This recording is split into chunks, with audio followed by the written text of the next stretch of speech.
So, Arma 3 just got a new expansion the other day called Contact, and after a few days of letting it all sink in, I can definitely say it's pretty different from vanilla Arma. But not just that, it's also different because it's pretty expensive for a DLC, so the question is it actually worth it? Well guys, this is BillyEatWorld again, and let's find out.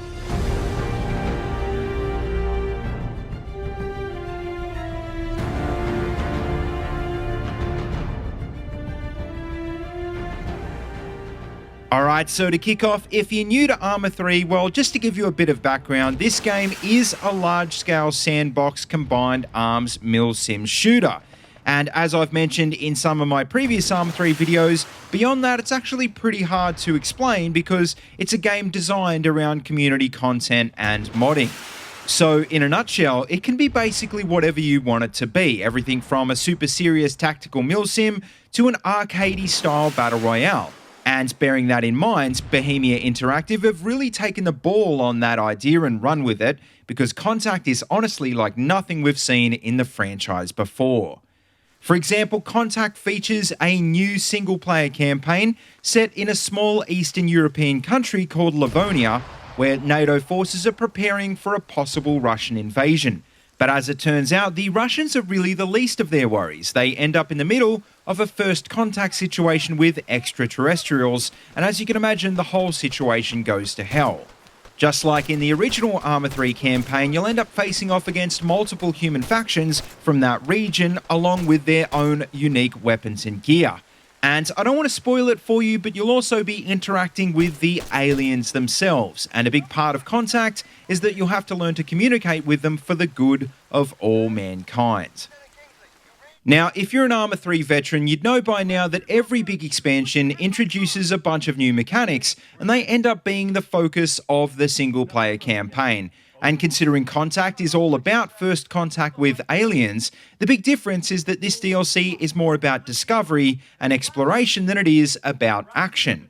One of the first things you'll notice is that you have to load Contact in its own specially designed launcher, which probably kind of makes it closer to a conversion mod than just a DLC. And in-game, you'll also notice that big sections of the UI have been redesigned, and it's been designed in such a way that you'll have to check your maps and your tasks a lot more than you usually do. What's even more immersive is that, once again, without spoiling it for you, for some reason, a lot of your electronics won't work, including stuff like weapon optics, flashlights, and night vision goggles. And as you can see, the main chunk of the single-player campaign is set at night, so that makes it pretty interesting trying to navigate around compared to in vanilla Arma. And speaking of navigating, well, you'll be doing a lot of it because although the first few missions are pretty linear, later on they break off into more sandboxy style quests, which kind of feels more like a game like Far Cry or even Fallout 4 at times, as you cruise around attacking enemy camps and looting them for their gear. Now, with that being said, if that was all that Contact added to the equation, I'd still feel like it was pretty different, but like with all official Arma 3 DLCs, there's a whole bunch of new weapons and gear to play with as well. For example, there's a ton of new woodland camo uniforms for all the factions, and there's also a ton of variants for two new weapon families, the Russian AK family and the LDF Promet family. Probably the most impressive new weapon, though, is the Spectrum device, which you equip like a pistol and comes with a range of different antennae. And pretty much what this is a device that can intercept communications, jam signals, and it can also be used to do cool stuff like hack drones, which is another big part of the campaign. Now, speaking of big parts of the campaign, well, another thing you'll have to do is operate a brand new mini UGV called the Eddy, which is used to take samples and collect data.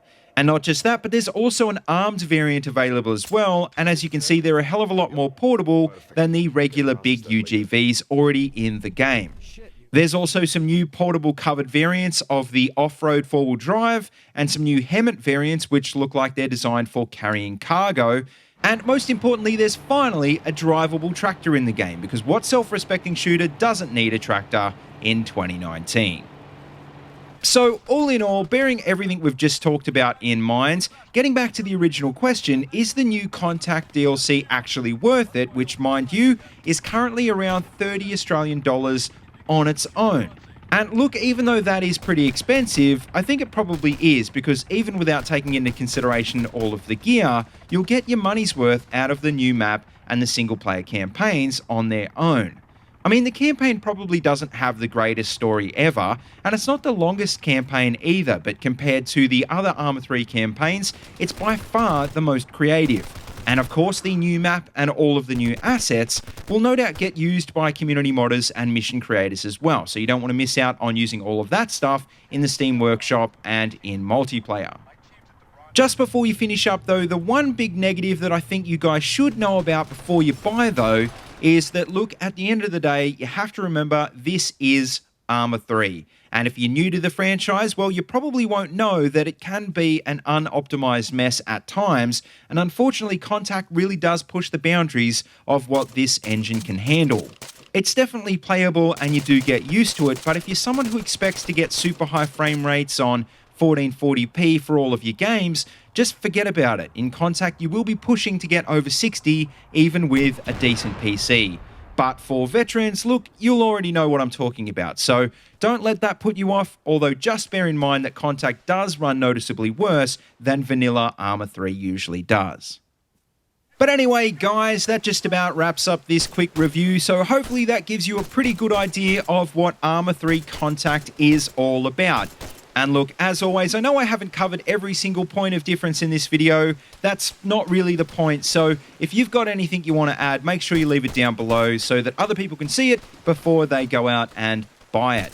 As always, though, don't forget to like, comment, and subscribe. And please feel free to check out the links in the description if you want to see any more of these videos. And also, don't forget you can find my Twitter and Discord links down there as well if you want to keep in touch. And as always, until next time, see you later and have a good one.